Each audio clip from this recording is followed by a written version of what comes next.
ఈ డిజిటల్ యుగంలో పలు సందర్భాలలో సోషల్ మీడియా, యూట్యూబ్ ఛానళ్ల ద్వారా అనవసరమైన మిస్‌లీడింగ్ కంటెంట్ ఉత్పత్తి చేయడం పెరిగింది.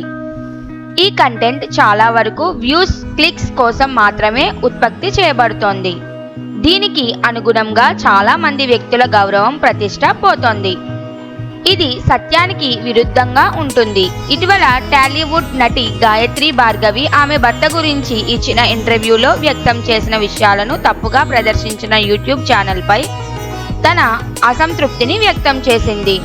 ఆమె చెప్పిన విధంగా గాయత్రి తన భర్త విక్రమ్ గురించి మాట్లాడినప్పుడు యూట్యూబ్ ఛానల్ వారి థంబ్‌నైల్స్లో గాయత్రి భర్త మరణించాడు అనే భావన కలిగించేలా ఆకర్షణీయంగా చిత్రాలను ఎంచుకుంది.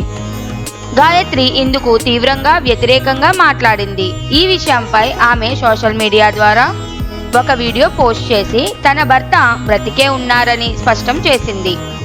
అలాగే ఆమె భర్త విక్రమ్ కూడా ఆ వీడియోలో ప్రస్తావించారు.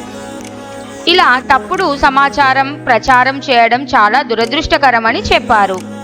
గాయత్రి మీడియాను ఈ అంశంపై జవాబుదారీగా ఉండాలని, ఈ యూట్యూబ్ ఛానల్ తమ తప్పు నేరుగా ఒప్పుకొని పబ్లిక్గా క్షమాపణ చెప్పాలని డిమాండ్ చేసింది.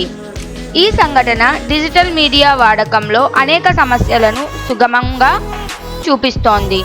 నిజాయితీగా నిజమైన సమాచారాన్ని మాత్రమే పంచుకోవడం చాలా ముఖ్యం. గాయత్రి ఈ విషయంలో ఆమె పర్సనల్ అనుభవాన్ని పంచుకోవడం ద్వారా మరొకసారి మీడియా స్థాయి బాధ్యతను గుర్తు చేసింది.